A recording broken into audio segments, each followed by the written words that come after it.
아, 여기 두 번째, 아니, 세 번째인데 언제나 설 때마다 좀 떨리네요. 이번에 이제 딥 다이브 인투 스프링 부트 오토 컨피그레이션이라는 이름으로 이제 그 발표하게 된 이수홍이라고 합니다. 저는 이제 그 카카오에 있다가 지금은 이제 배달의 민족에서 이제 앱 개발을 하고, 앱이 아니라 이제 웹 개발을 하고 있습니다. 이렇게 와주셔서 정말 감사합니다.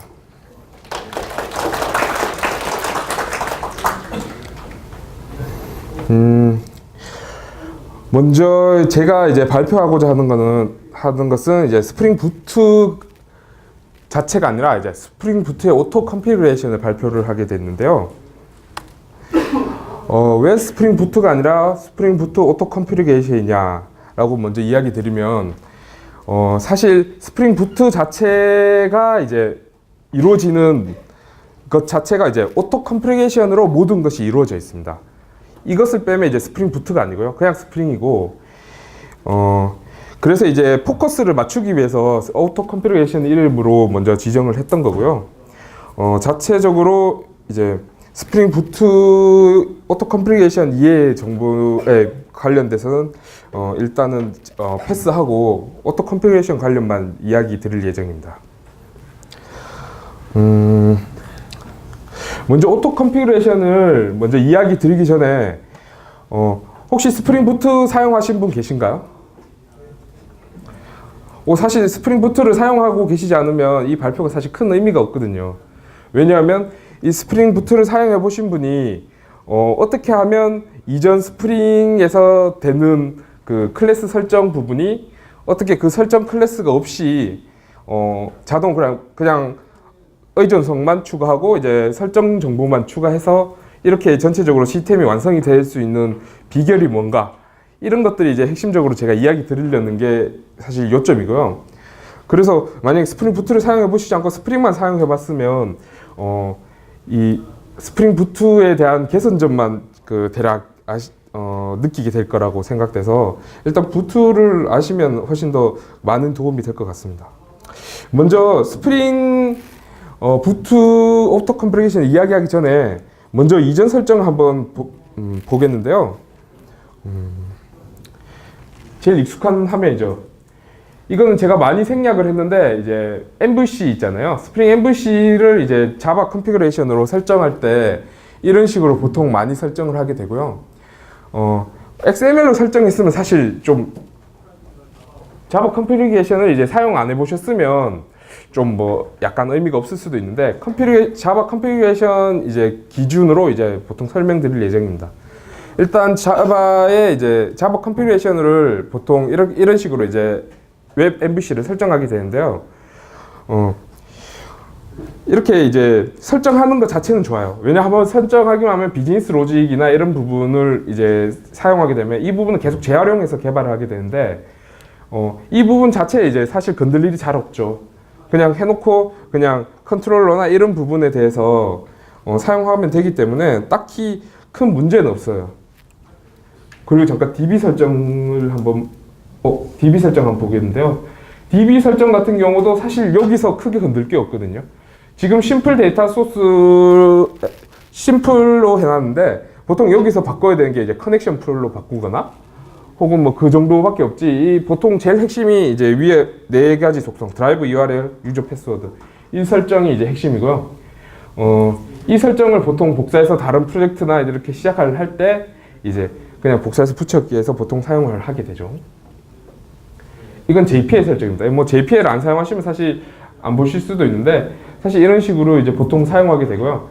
JPL을 사용하면 아까와 같이 이제 이것도 복사해서 붙여넣기해서 각자 프로젝트마다 동일한 이제 값을 가지게 되고, 각자 프로퍼티 그 부분만 보통 달라지게 되죠. 하단에 보이시면 아시겠지만, 잘 보이시나요? 여기 보면 MySQL 뭐 디렉트라고 적혀 있는데, 그러니까 이 MySQL을 사용하겠다는 뜻이에요. 근데 여기서 이제 우리가 다른 프로젝트에서 이걸 사용한다고 했을 때 오라클이다. 그럼 오라클 디렉트라고 이제 사용을 하게 되죠. 이 부분만 살짝 바꿔서 복사해서 붙여넣기해서 많이 사용하게 됩니다.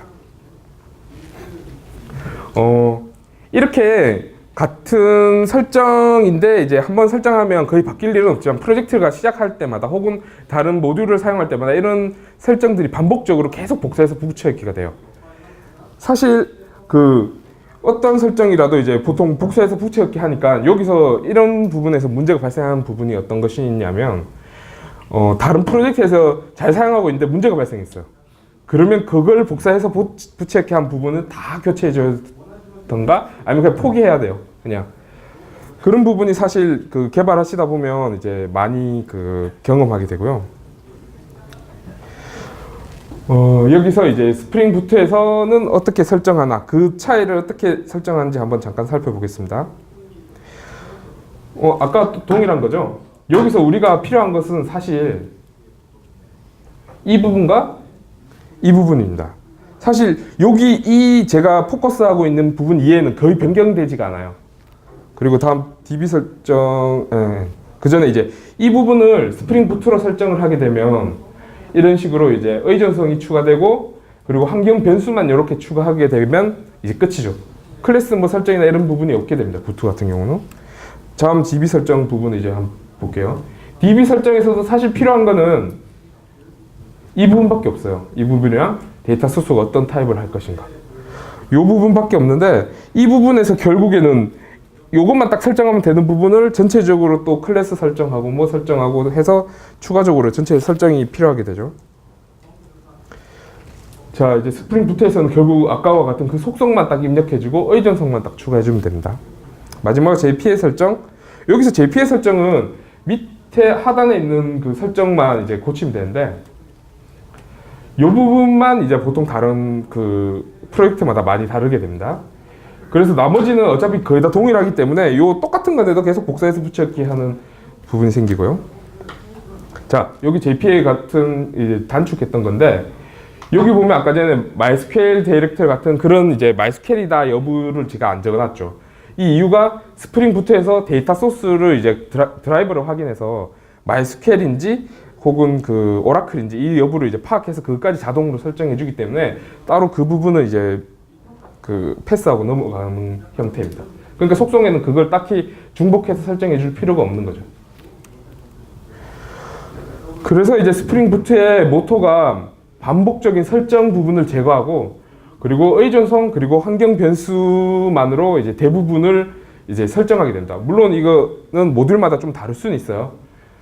모듈마다 특정 어노테이션을 넣는다거나 그런 건 있는데 대부분 아까 제가 보여드렸던 의존성 중화 보통 그래들이나 메이븐에서 이제 그 라이브러리를 추가한다거나 그리고 환경 변수의 값을 넣어준다거나 이 정도 차이밖에 없어요.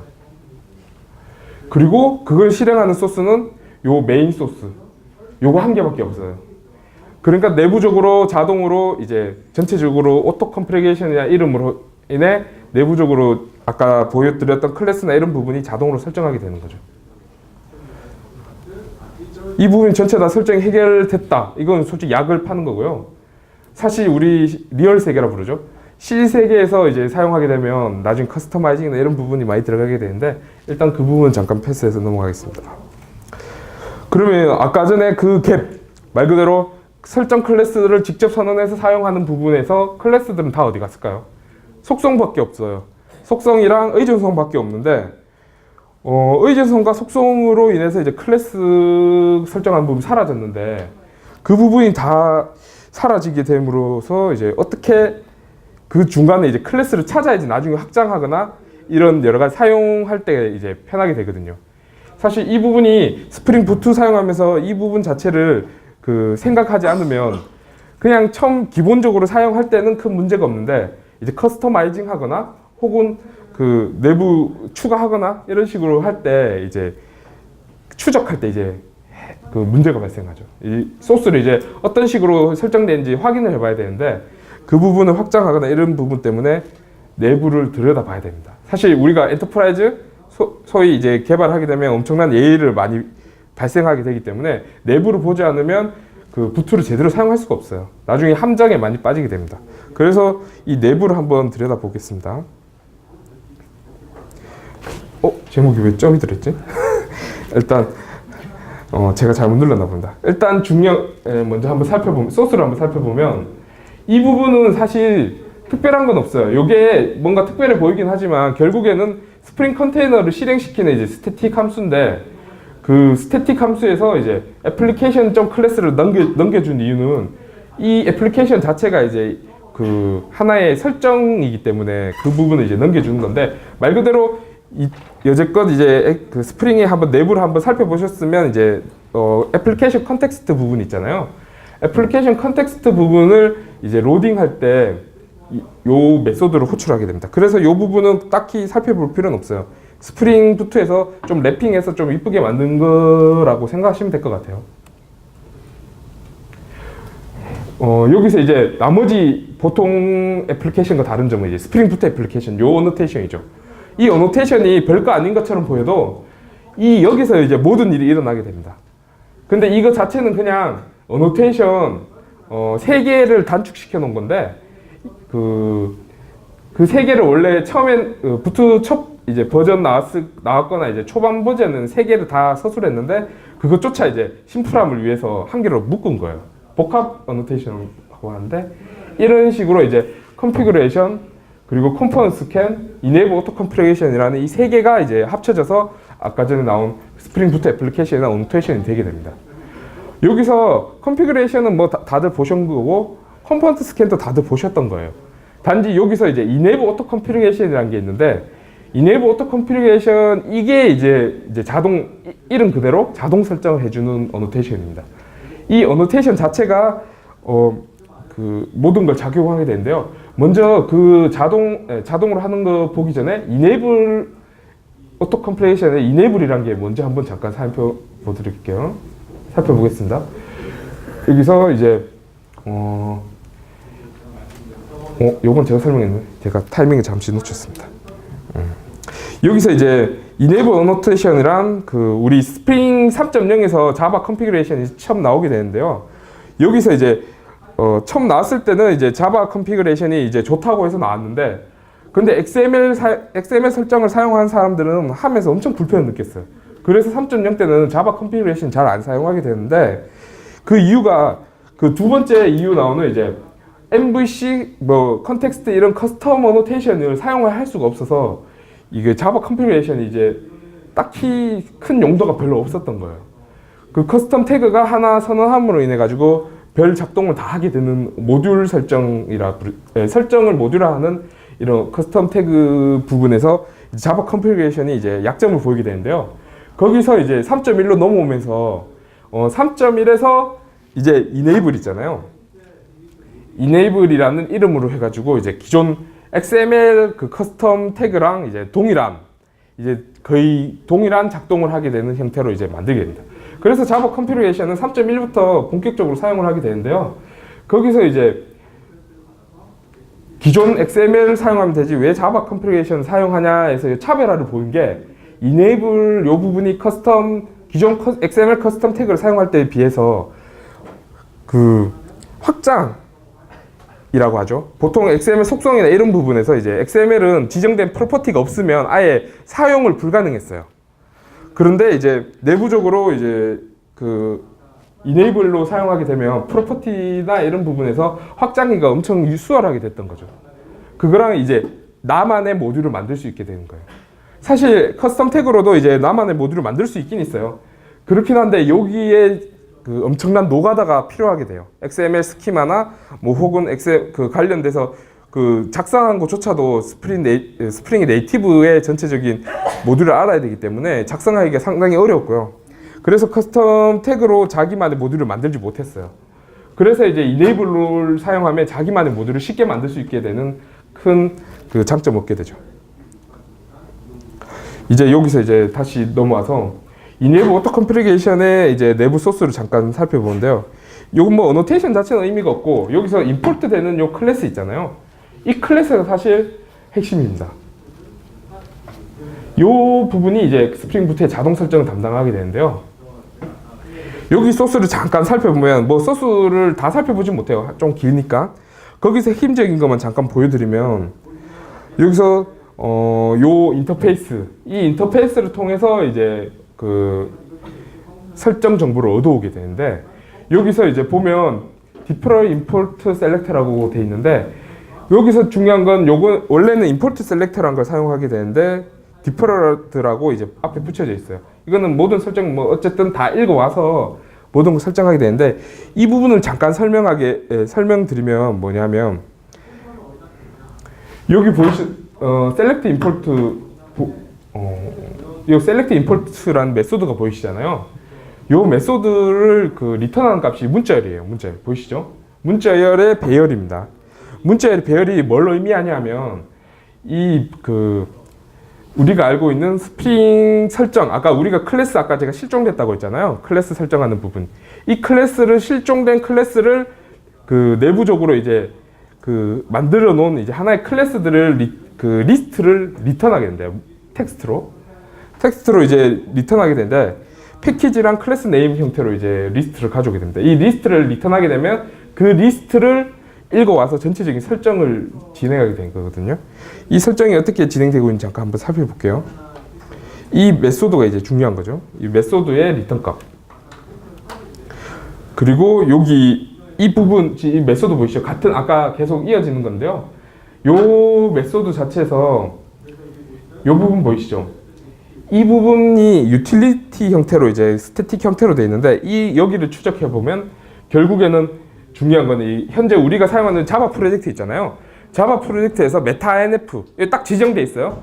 meta-inf 안에 spring.factory라는 파일이 있어요. 없으면 뭐 그냥 넘어가고 있어요. 스프링에서 자체에서 이제 있는데요.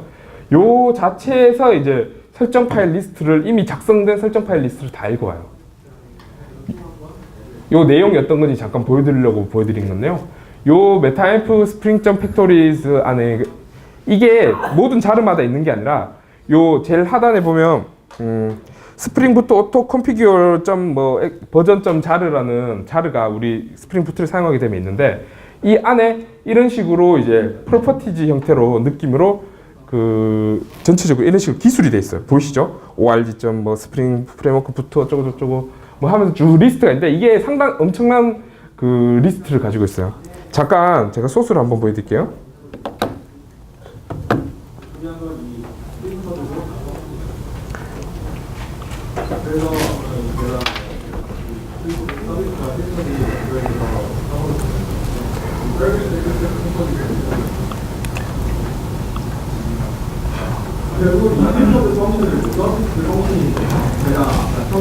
여기 보시면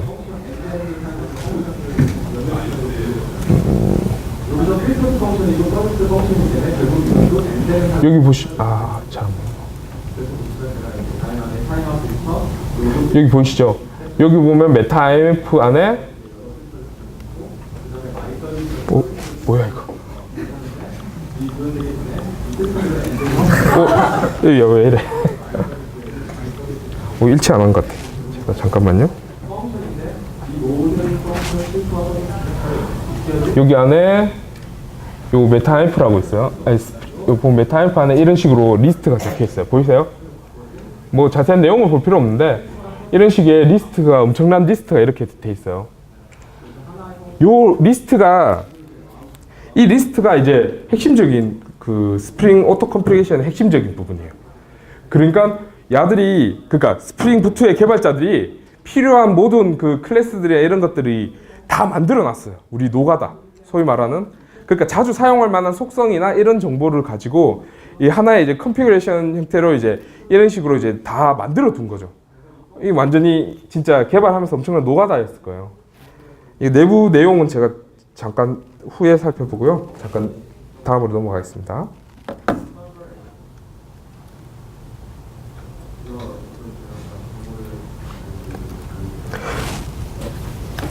위와 같이 이제 이런 식으로 이제 속성 정보가 진행되는데요. 다음으로 잠깐 넘어가 보면 이제 여기서 이제 이까지는 제가 이야기 드린 거는 enable auto compilation 아까 이야기한 annotation 있잖아요. 이 부분은 이제 RR 같은 meta-inf spring.factory라는 이제 파일을 통해서 전체 컨피그레이션을 읽어옵니다. 클래스 자체 다 로딩을 하게 돼요. 모든 걸. 모든 클래스를 로딩을 할까요? 일단 모든 클래스는 로딩이 됩니다. 참고로. 모든 클래스 자체는 로딩이 되나 스프링 컨테이너에 올라가진 않아요. 이게 클래스가 아까 그 엄청난 많은 클래스가 다 올라가게 되면 당연히 메모리나 필요 없는 것까지 다 올라가기 때문에 그 개발하시면 상당히 곤란함을 겪게 되고 이제 올라갈 때마다 골치 아프겠죠. 그러니까 이 스프링 부트에서는 그 부분을 이제 컨디셔널이라는 어노테이션을 사용해서 조건을 가지게 됩니다. 이 많은 클래스가 컨디셔널이라는 이름을 통해서 다 이제 조건을 가지게 되는데요. 아까 전에 아까 제가 환경 변수 혹은 또 여러 가지 그 환경 변수와 의존성만 가지고 대부분 설정이 완성된다고 했잖아요. 그게 어떻게 완성될 수 있냐면 이 컨디셔널이라는 이제 어노테이션을 사용했었는데 이 부분은 이제 스프링 4부터 나온 어노테이션이고요. 컨디셔널이 스프링 4부터 이제 나왔는데 그 이전 3.0 때는 없었어요. 그래서 스프링 부트가 4.0 때 이후로 이제 나온 거예요. 결국에는 스프링 4도 이제 나온 지 꽤 됐거든요. 그래서 이제 컨디셔널이라는 이제 어노테이션 나오게 되고 이제 스프링 부트가 이제 그걸 사용해서 이제 전체적인 그 서비스의 그 프레임워크를 구성하게 되는데 당연히 스프링 부트는 3.0대만 됩니다. 아니 3.0대 안 되고 4.0대만 됩니다. 물론 5.0대 되겠죠. 그 이후로만 되는 이유가 이 컨디셔널이라는 어노테이션이 핵심이고요. 이 어노테이션이 하는 일이 조건부로 빈을 등록시키는 어노테이션이에요. 이건 뒤로 계속 이야기 드릴게요. 이 컨디셔널이라는 게 제가 테스트를 잠깐 하려고 해 소스를 보여드리는데요. 여기 보시면 우리 뭐 빈을 선언하잖아요. 이런 식으로 그 위에 이제 컨디셔널이라는 어노테이션 보이시죠? 이 컨디셔널 어노테이션이 이 빈이 그냥 원래 보통 빈을 하게 되면 그냥 스프링 컨테이너로 올라가게 돼요. 하지만 나는 이 빈을 특정 조건에 의해서 올리고 싶다라는 걸 했을 때 이 컨디셔널이라는 이름을 통해서 이제 그 구현하게 되는데 이 컨디셔널이라는 이제 인터페이스를 통해서 이런 식으로 구현하게 됩니다. 나는 이 빈이 특정 프로퍼티즈가 있을 때만 로딩을 하고 싶다라는 걸 구현하기 위한 하나의 지금 코드고요. 요 보이시면 내부에서 이제 이 인터페이스를 통해서 여러 가지 스프링에 대한 여러 가지 정보를 받아올 수가 있거든요. 여기서 제가 이야기하고 싶은 거는 이제 프로퍼티즈를 통해서 이제 조건을 하게 되고요. 요 리턴 값이 true면 그 빈이 등록이 됩니다. 그러니까 여기 보면 contain properties니까 이제 그 프로퍼티즈가 이제 그 있다. 이 속성 정보 test.hasValue라는 이름이 있으면 그 빈이 등록이 된 거죠. 값과 관계없이 있고 없고를 제가 요구를 했어요. 여기서 우리가 이제 컨디셔널 정보 자체가 그 많이 사용을 한번 직접 사용해 보신 적이 있으신가요, 혹시 사용하신 분 계신가요? 컨디셔널? 많이 없으시네. 근데 요 프로파일을 사용해 보신 분 계신가요? 많이 사용하시죠? 요 프로파일 자체가 우리가 알고 있는 그거 제가 금방 말한 이제 컨디셔널을 통해서 구현되고 있습니다. 지금 보통 이런 식으로 프로파일을 많이 사용을 하고 계시죠. 이 프로파일일 때는 보통 대부 테스트 이런 뭐 프로덕션 이런 형태의 조건을 줘서 그 보통 데이터 소스나 혹은 다른 그 클래스를 선택적으로 이제 로딩하게 되는데요. 여기서 이제 그 내부적으로 이제 프로파일과 프로파일 테스트 이걸 이제 구체적으로 보게 되는데 이게 프로파일 자체가 이제 여기 이제 프로파일 어노테이션 잠깐 살펴보면 요 프로파일 컨디션 이거는 제가 구현한 게 아니라 이게 직접 구현되어 있는 하나의 스프링 자체로 구현되어 있는 겁니다. 요 프로파일은 이제 프로파일 컨디션 이 부분은 이제 컨디셔널 아까 제가 봤던 컨디셔널을 통해서 이제 구현이 되어 있는 거죠. 잠깐 컨디셔널에 대한 이제 잠깐 소스를 한번 잠깐 보여드릴게요.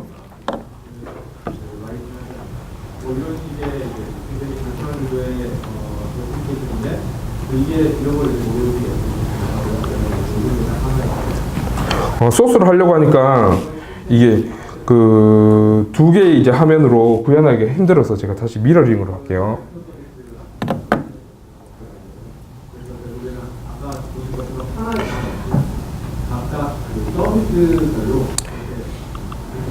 자, 여기 보시면 이제 소위 말하는 컨디셔널에 대한 부분입니다. 이렇게 돼 있죠. 이걸 하면 이제 보통 컨디셔널을 활성화시킨 방법이 여러 가지가 있는데 이렇게 속성에 보이시나요? 속성에 이런 식으로 이제 보통 하면 딱히 파라메타로 안 넘겨도 여기에서 직접 이제 활성화가 됩니다. 여기서 한 개만 활성화 되는 게 아니라 두 개, 뭐 세 개 이렇게 되는데 여기서 지금 대부 콤마 테스트라 되어 있죠. 그럼 한번 실행해 볼게요.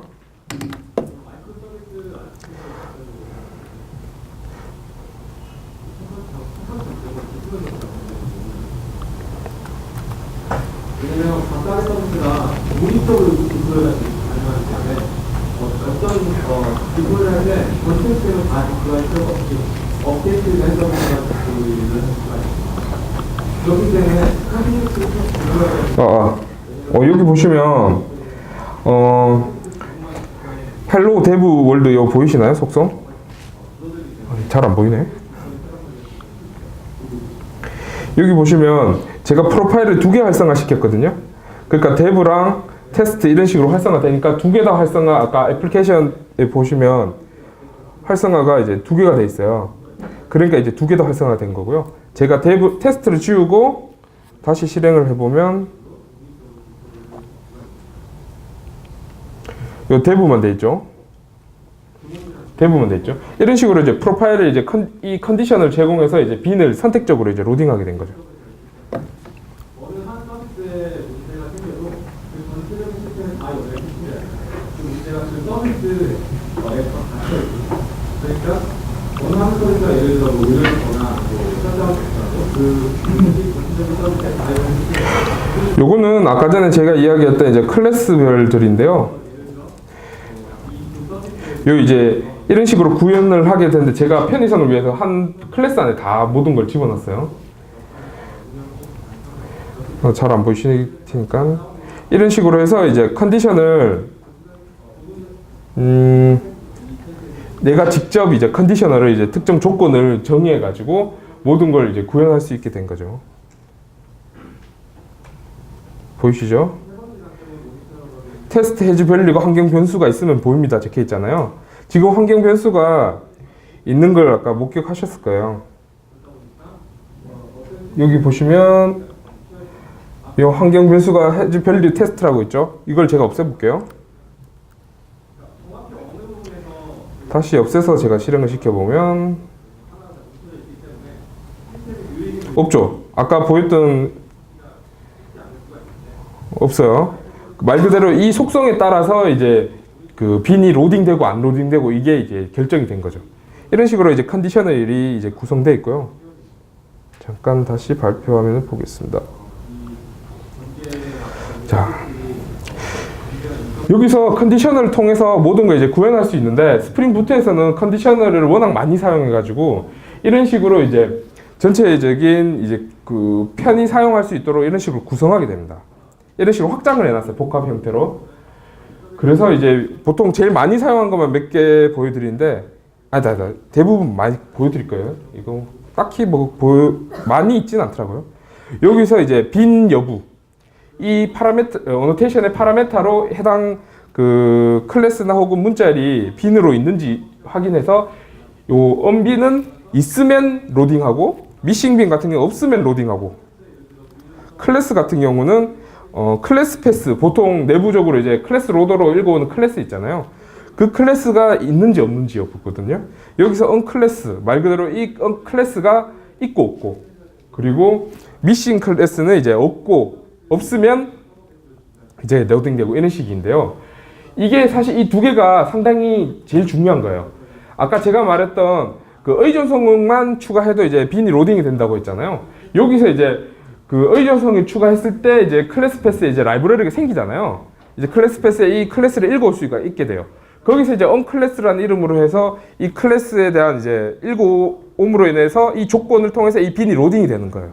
아까 제가 예제로 보여드렸던 것처럼 아까 제가 프로퍼티를 했는데 이 의존성을 가지고 그 이런 식으로 조건을 걸 수가 있는 거예요. 그러니까 우리 메이븐이나 그래들 같은 곳에서 그냥 추가만 딱 해주는 순간 그 이제 빈이 싹 올라오게 되는 거죠.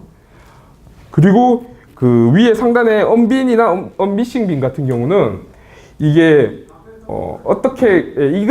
이게 사실 참 중요한 건데 둘 다 사실 중요해요. 언클래스랑 언빈 둘 다 중요한데 이 빈 자체가 그 우리가 그 소스를 이제 전체적으로 만들게 되잖아요. 이 만들 때 예를 들어 데이터 소스가 필요한 모듈이다. 그러면 앞에 데이터 소스가 있는지 여부를 확인해야 될 거잖아요.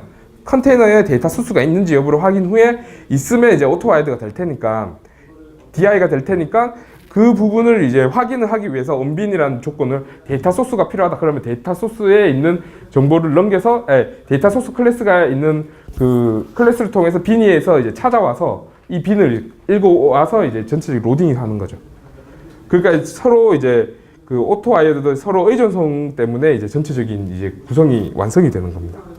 그에 이제 unproperties 이게 아까 전에 제가 말했던 환경 변수를 통해서 이제 로딩이 되는 그런 부분을 하고요. 언리소스는 사실 많이 사용하진 않는데 내부에 이제 여러 가지 파일이 어떤 파일이 있다거나 어떤 이미지가 있다거나 뭐 그런 식의 여러 가지 내부 리소스를 통해서 이제 이 빈이 로딩 되냐 뭘 하냐 이런 조건을 걸 수가 있습니다. 뭐 간단히 넘어가면 이건 웹 애플리케이션이냐 여부 이건 전체적으로 한번 살펴봐서 디스패치 서블릿이나 뭐 그런 거 확인을 해서 전체적으로 랩핑해 놓은 거고요. 그리고 자바 버전이 7이면 이거 로딩하고 8이면 이거 로딩하고 이런 식의 여러 가지 버전에 따른 로딩 그리고 SPL 소위 그 스프링 안에서 여러 가지 식을 사용할 수 있는데 빈 관련들로 해서 이제 그 여부의 true false 여부 그 JNDI 여부 이거는 건 넘어가겠습니다. 그래서 제가 하고 싶은 말은 스프링 부트는 대부분 이제 컨디셔너를 통해서 이제 전체적인 의존성을 구현하게 됩니다. 서로 이제 연관이 있으면서 이 문제가 아까 전에 리스트를 많이 보셔가지고 이 그 엄청나게 많은 그 리스트가 그 의존성 서로 간에 이제 의존성을 보완하면서 이제 전체적으로 로딩이 완료가 되는 거죠. 자 이제 잠깐 스프링 부트 설정되는 원리 한번 잠깐 살펴볼까요? 이제 MVC 설정을 로딩하려고 하면 서블릿 인터페이스가 있는가? 그리고 이미 MVC 설정하는 게 있는지 이미 있으면 MVC가 로딩될 필요가 없으니까 그 여부를 파악하게 되고요. 시큐리티 설정을 하면 스프링 시큐리티 라이브러리가 있는지 여부 뭐 라이브러리 있는 건 스프링 시큐리티만 있는 그 클래스만 확인해보고 있으면 로딩하고 없으면 로딩 안 하는 이런 형태고요.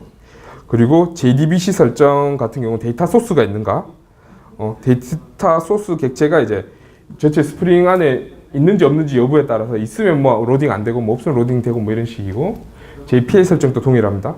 JPA는 하이버네이트 기본적으로 하이버네이트입니다. 뭐 이클립스 링크나 이런 거는 지원 안 된 걸로 알고 있는데 저도 정확히 이 부분 잘 모르겠고요. 일단 하이버네이트 라이브러리가 있는지 데이터 소스가 있어야지 이제 JPA가 움직일 테니까 데이터 소스가 있는지 데이터 소스가 없으면 JPA가 당연히 움직이지 않겠죠.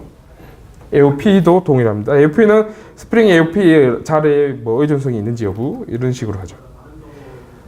또 다시 정리해 보면 이제 스프링.점 팩토리즈 말 그대로 아까 리스트 보셨죠. 아까 리스트에서 이제 리스트를 다 이제 클래스를 로딩한 다음에 이제 컨디셔널을 통해서 그 컨테이너에 올라갈 여부를 이제 결정하게 되죠. 이제 전체적으로 이 부분이 이제 스프링 오토 컴피그레이션의 핵심입니다. 거기에서 이제 기본적으로 오토 컴피그레이션이 지원하는 기술들이 이러이러한 것들인데 이거는 스프링 부트를 사용해 보신 분 start.spring.io나 이런 주소 가보시면 어떤 걸 지원하는지 여부가 전체적으로 나와 있는데 그 여부가 이제 이런 식으로 이제 그 제가 말했던 여러 가지 그 리스트로 인해서 이제 컨디셔널을 통해서 설정이 되게 됩니다. 의존성 딱 추가하면 뭐가 기능이 구현된다거나 이런 식의 이 부분이 사실 그 좀 약간 제가 이야기하고 싶은 중에 한 개인데 보통 스프링 그 모듈을 그냥 가져와서 쓰고 아니면 가져와서 쓴 다음에 나머지로 이제 그 스프링 부트를 사용할 때 기존 자신이 설정할 때는 기존처럼 해요. 그러니까 이네이블을 쓴다거나 아니면 그냥 임포트를 쓴다거나 이런 식으로 해서 보통 그냥 그대로 이제 스프링 그 사용을 한처럼 되는데 그렇게 되면 결국엔 스프링 부트도 자체가 그냥 스프링 애플리케이션처럼 되기 때문에 어차피 비대해지고 이렇게 여러 가지 복사해서 붙여넣기가 되는 것은 전체적으로 동일하게 돼요.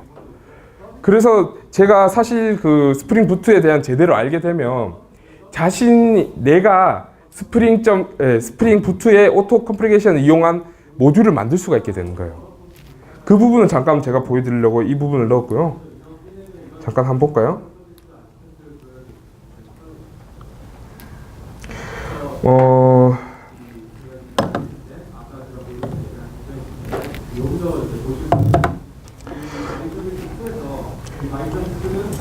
여기 보시면 마이 모듈이라는 게 있죠. 사실 스프링 그 오토 컴피레이션 사용한 모듈 자체가 만들기가 진짜 쉬워요. 그 스프링 부트 스프링 부트 자체가 만들기가 정말 쉽거든요. 그래서 그냥 자바 그 프로젝트예요. 그냥 자바 프로젝트인데, 그러니까 스프링 프로젝트도 아니에요. 그냥 자바 프로젝트고 의존성만 이제 스프링에 대한 이제 전체 이제 정보를 오토 컴프리 스타터 부분에 이 부분만 한 번만 딱 설정해주고, 여기 보면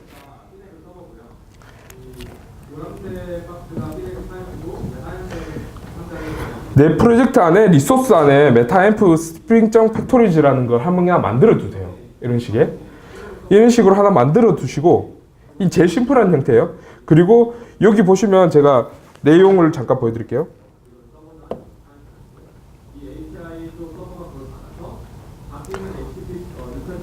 보이시죠? 요거 자체를 자기가 직접 구성하게 되는 겁니다. 그러니까 스프링에서 기본 설정이 아니라 이런 식으로 넣고, 이 부분이 이제 자르로 묶이면 이 자르 안에 이 spring.factories라는 이제 그 파일이 있게 됩니다. 그러면 그 아까 전에 이제 스프링 부트에서는 내 것만 찾는 게 아니라 모든 자르에서 spring.factories를 검색을 하게 돼요. 그렇기 때문에 이런 식으로 이제 동일하게 내 것만 이렇게 로딩을 하게 되고, 그리고 내 거를 잠깐 보게 되면 이런 식으로 이제 쉽게 이런 식으로 작성하게 되면 돼요. 그냥 스프링처럼. 그렇게 되면 이제 스프링 부트가 이 spring.factories를 읽어와서 이 여기 보이시죠? 요 컨피그레이션을 읽게 됩니다. 여기가 끝이에요. 여기서 이제 스프링 부트 모듈을 만든 형태가 상당히 심플하죠. 요 세 개 지금 모듈 자체가 심플하기 때문에 제가 심플하게 만들었는데, 여기서 이제 뭐 데이터 소스가 필요하거나 뭐가 필요하거나 이런 거에 따라서 전체적인 이제 모듈이 구성하게 되는데, 제가 여기서 보여드리는 거는 심플한 걸 잠깐 보여드리려고 이렇게 했는 거고요. 여기서 이제 그 사용을 하려면 그냥 의존성만 추가해 주시면 됩니다. 여기 있죠. 헬로 서비스라는 게 있고, 의존성을 제가 여기 한번 해보려고 하는데요.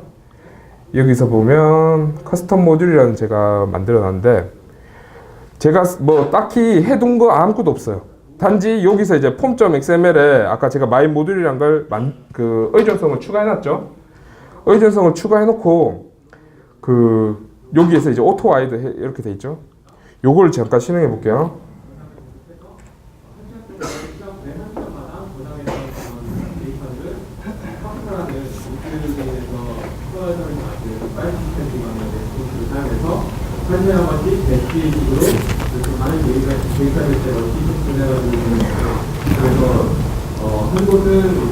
자, 실행했습니다.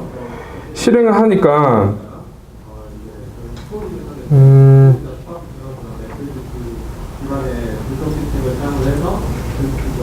잠시만요. 요 헬로 서비스 보이시죠? 제가 의존성이 있는 여부를 이제 시스템 아웃 프린트 ln으로 지금 찍었는 건데, 요 헬로 서비스라는 게 찍혔어요. 그래서 이제 내부적으로 추가만 했는데도 이렇게 찍혀요. 근데 여기 야는 왜 안 나오지? 아, 여기 있네요. 제가 못 찾았어요. 여기 보이시죠? 마이 모듈 테스트 헬로 테스트 이런 식으로 나오죠. 그렇습니다. 요 자체가 그냥 이게 의존성만 추가했는데도 불구하고 빈이 추가됐어요. 그 컨테이너에. 여기서 이제 그 상상의 나래를 펼치는 거죠. 전체적으로 나만의 모듈. 그러니까 모듈 형태로 이제 전체적으로 구성을 하게 되는 거예요.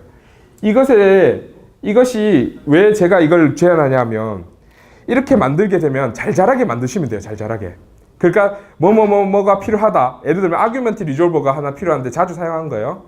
그 스프링 MVC 사용할 때 파라메터를 정의하는 부분인데, 그 부분에서 이제 아규먼트 리졸버가 있으면 아규먼트 리졸버를 이제 구현하게 되면 이게 자주 사용한 거예요. 이런 곳에서. 근데 이게 복사해서 계속 붙여 이렇게 하는 것보다 이런 식으로 오토 컴플리케이션 형태로 만들어둬요. 그것만. 그렇게 해서 이제 스프링 MVC 설정하는 형태로 만들게 되면 그 부분만 이제 의존성만 딱 추가하면 자동으로 이제 아규먼트 리졸버가 탁 나오는 거죠. 나만의.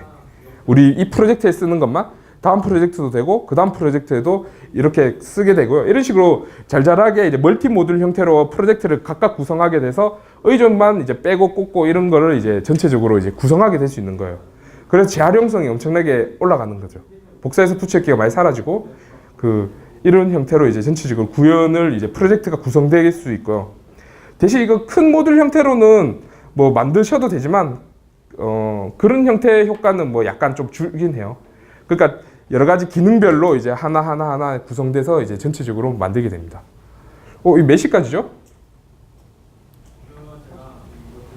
40분까지인가요? 제가 빨리 했나? 어쨌든 이런 형태로 이제 커스텀 모듈 형태로 이제 만들 수 있게 되는 거죠. 혹시 이런 식으로 만들어 보신 분 계신가요? 내 모듈을 이런 식으로 만들어 봤다. 아무도 없으시네. 이거 아니면 여기서 이제 한 단계 이전 거는 이제 스프링 3.1 이후로는 자기만의 이네이블을 만들게 되죠. 이네이블을 만들어서 자르가 이제 추가가 되면 이네이블 내가 수동으로 만든 이네이블을 가져와 가지고 그 이네이블을 가져와서 이제 위에 설정을 해주는 이런 형태도 있고, 그런 형태가 한 단계 더 진화됐다고 생각하시면 될 것 같아요. 그 이네이블 자체는 여러 가지 이네이블이 덕지덕지 붙어요. 나중에 되면 그게 상당히 눈에 보이고 좋죠. 이래 눈에 보이고 좋기 때문에 그 부분에 이제 장점도 있는데, 그 이네이블조차도 나중에 컨디셔너 쓰는 문제가 또 생겨요. 왜냐하면 이네이블 자체 끼리 서로 같은 그 모듈을 로딩하게 되면 스프링 컨테이너 안에 빈이 이제 2개 이상이 올라가게 돼. 같은 모듈이 2개 올라가요. 그런 문제 때문에 아까 미싱 빈 보셨죠? 이 같은 모듈 클래스를 사용한 빈이 있느냐 없느냐, 이거를 파악해서 그 미싱 빈이나 이런 걸 사용해서 이제 전체적인 중복 스프링 빈을 이제 줄이는 방법도 있고요. 요걸 사용했을 때 문제가 있어요. 이렇게 이제 스프링 부트 형태로 이제 전체 컨피그레이션이 이루어질 때 주의해야 할 점이 있는데, 주의할 점이 뭐냐면 눈에 안 보인다. 아까 말했던 이게 깔끔할 수도 있는데 이 내부에서 어떤 일이 일어나는지 알 수가 없는 거예요. 그렇게 됨으로 인해서 나는 내가 사용하려고 만든 디펜던시에 이제 추가한 거를 이제 알고 보니까 다른 곳에서 조건을 가지고 특정 이상한 빈이 로딩된다거나 이런 식의 여러 가지 부작용이 일어날 수가 있어요. 그래서 제가 추천하는 거는 자기가 사용하는 여러 가지 모듈이나 이런 부분에 대해서 소스를 한번 살펴보는 거 정말 추천드려요. 그래야지 이제 개발할 때 여기 지금 잠깐 보여드릴게요.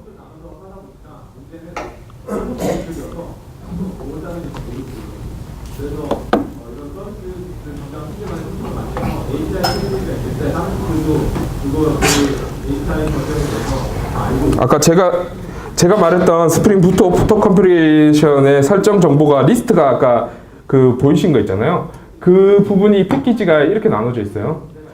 여기 보면 특정 여러 가지 기술에 대해서 여러 가지 컨피그레이션이 이런 식으로, 여기 보시면 스프링 부트 오토 컨피규어 1.3 뭐 버전들이 있잖아요. 요 패키지 안에 있는 클래스 컨피그레이션들을 한번 살펴보시는 거 진짜 추천드려요. 뭐 한 개 한번 살펴볼까요? 우리가 자주 사용하는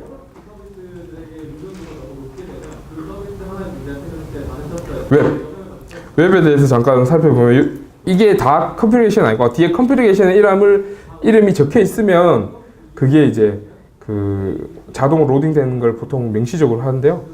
여기 보면 이제 디스패치 서블릿 오토 컨피그레이션 잠깐 볼게요.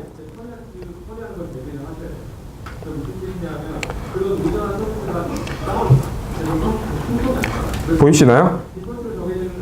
여기서 이제 조건들이 잔뜩 적혀 있죠. 이 컨피그레이션은 웹 애플리케이션일 때만 로딩이 되고요. 그리고 언클래스, 말 그대로 이 클래스가 있어야지 로딩이 됩니다. 그 클래스 패스에. 그리고 요 조건 제가 이야기를 하는데 순서를 정할 때 필요한 건데, 그러니까 이 부분이 이제 특정 컨피그레이션이 로딩이 될 때, 로딩 되고 난 이후에 돼야 된다. 혹은 before하고 after가 있는데, after니까 이 클래스 embedded servlet container auto configuration 다음에 로딩이 된다라는 의미입니다. 여기서 이제 전체적인 여기 내부에서도 클래스가 있고 막 여러 가지 복잡하잖아요. 이 부분에서 이제 아까 우리가 알고 있는 그 속성 파일의 속성 부분이랑 그리고 의존성 이게 복합이 돼서 전체적으로 로딩이 됩니다. 이 빨간색은 뭐냐면 지금 클래스가 없어서 이렇게 뜨는 건데 말 그대로 이게 아무리 로딩이 안 되겠죠. 왜냐하면 여기서 이제 빨간색이 떴기 때문에 이제 클래스 패스가 디스패치 서블릿이 없대요. 그러면 이 클래스는 오토 컴플레이션 다 뜨더라도 나타나지 않아요. 그러니까 이 조건에 이제 만족을 못한 거죠. 그러니까 컨디셔널 이 조건이 여러 가지 중복이 될 수 있는데 여기에 다 만족을 해야지 이 클래스가 이제 로딩이 되게 된 겁니다.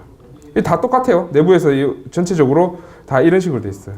예를 들어 지슨, 잭슨도 있고 잭슨 제이슨이랑 지슨도 있는데 이 지슨 잠깐 보면 지슨.클래스 말 그대로 그 디펜던시에 지슨 라이브러리가 있어야지 이제 로딩이 되는 거예요.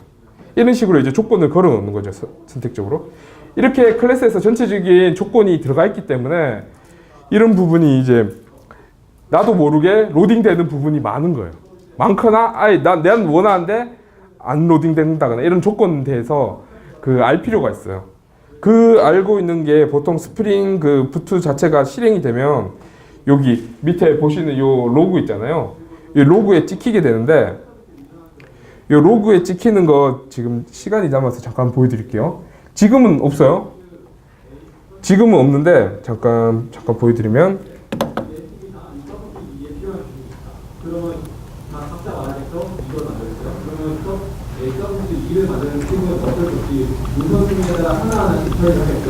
그러면 결국 마지막 어떤 한 팀은 굉장히 그 필요한 것을 받기 위해서 오래 기다리는 것이거든요. 이런 것들을 좀 세계적으로 이해를 할 수 있는 그런. 네, 여기 이게 그 내부적으로 이제 로고가 좀 내려가야지 그 정보가 나오게 됩니다. 제가 처음에 말씀하신 부분은 브레이스브레이크나 핀테스트를 활동하고 있고요. 저희는 실력적 개발자님을 성장하고 있습니다. 스카다, 피넥을, 마이크로소프트 아키텍처, 핀테스트 등등에 관심 있으신 분들 이 이후에 예, 이런 식으로 이제 디버그를 찍어뒀어요. 그런 다음에 이제 한번 실행해 볼게요. 아무거나. 예, 보이시죠? 이제 로그 이거 보이세요? 보이시나요? 여기 보면 이제 로딩 됐을 때 매치되냐 안 되냐 뭐 이런 로그 정보들이 이런 식으로 다 나타나게 돼요. 그러니까 개발하실 때 이 로고를 한번 켜두세요. 부트에 대한 디버그로. 그래야지 여기 이제 내부에 전체적으로 선택해서 이 컨피그레이션이 매치가 됐다. 이거 보이시죠? 메소드가 뭐 됐다, 뭐 그 매치가 됐다, 뭐 미싱빈이 뭐 됐다, 뭐 이런 식으로 여러 가지가 막 나오게 되죠. 여기 로딩되고 매치가 됐는지 여부나 이런 거 정리해서 로그로 깨끗이 잘 보여줍니다. 스프링 부트 개발자도 이거에 대한 약점을 알았던 것 같아요. 그래서 로그를 이제 이렇게 신경 쓰게 이제 찍어 놓은 거고요. 그러면 앞으로 그 스프링 부트 개발하실 때 이제 내부에서 어떻게 동작하는지 대략 그 아실 거라 제가 설명 잘했는지 모르겠어요. 그러니까 제가 이제 설명한 걸로 이게 이해하실지 제가 그 부분이 좀 약간 이해하게 되긴 한데 혹시 질문이 있으신가요? 직접 질문? 네. 현재 있는 프로퍼티에서 정의하지 못한 걸 야말 같은 걸로 예. 정의하지 못한 걸 야말 같은 걸로 정을 하나씩 안 해요. 야물로. 예, 네네네. 그걸로 그 외의 걸 정의를 하는데 네네. 예제 같은 거 있는가요? 야물로요? 야말 Y YML? 예, YML로 이건 지금 프로퍼티즈로 돼 있다 이야기하시는. 네, 그러니까 그걸로 정의를 하는 경우가 있어요. 예. 사실 저는 야물을 써요. 근데 제가 왜 프로퍼티즈로 보여드렸냐면 사실 정의하기 더 쉽기 때문에. 이거 야물로 정의해도 딱히 그렇게 큰 문제가 없어요.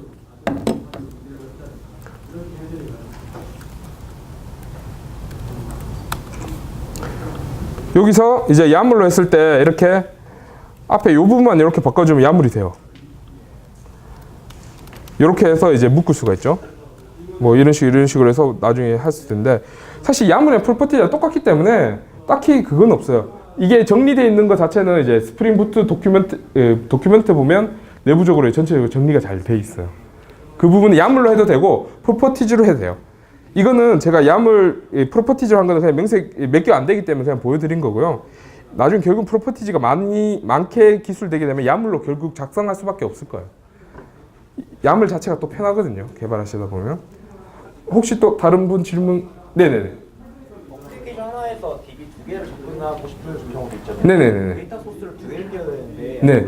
두 개를 띄게 되면 두 번째 거는 첫 번째 걸 빈이 씌워지니까 그런 부분들은 프로그램을 쓸까 뭔가에 아, 그 부분에 대해 사람들이 좀 고민을 많이 하게 되긴 해요. 이 부분이 사실 스프링 부트 자체 이제 내부 그 데이터 소스가 두 개 이상 사용이 되는데 일단은 동일하게 그냥 다른 이름으로 띄우면 데이터 소스 있는지 없는지에 따라 수동으로 해주셔야 돼요. 한 개 이상 되면 직접 이제 띄우면 그 덮어지진 않고 아마 데이터 소스가 있는지 없는지 판단을 해서 이제 이름 부분 때문에 이제 소스가 어떻게 작동하는지 봐야 되는 거예요. 그러니까 이름 부분 확장해야 되는 부분 때문에 그런 부분 때문에 이제 전체적으로 하게 되는데 저도 이런 질문 많이 받았어요. 그래서 제가 예전에 그 멀티 데이터 소스를 어떻게 사용하는지 여부나 이런 거에 따라 스프링 부트 그 이런 규칙에 따라서 제가 한번 모듈도 만들어 보고 했는데 그 결국에는 수동으로 해야 돼요. 그런 부분은 어떻게 서포트할 수 있는 그 라이브러리 직접 컨피그레이션 모듈을 만든다거나 예전에 제가 한번 GitHub에서 올린 적이 있어서 혹시 관심 있으시면 주시면 제가 링크 드릴게요. 예. 혹시 또 다른 분 질문? 아까 질문하신 분 가져가세요. 어차피 제가 아까 질문하셨죠. 제가 딱히 어떻게 그거 했지 그거 했는데 다행이다. 혹시 또 다른 분 질문 있으신가요? 네. 자, 없으면 여기서 마치겠습니다. 고생하셨습니다. 질문.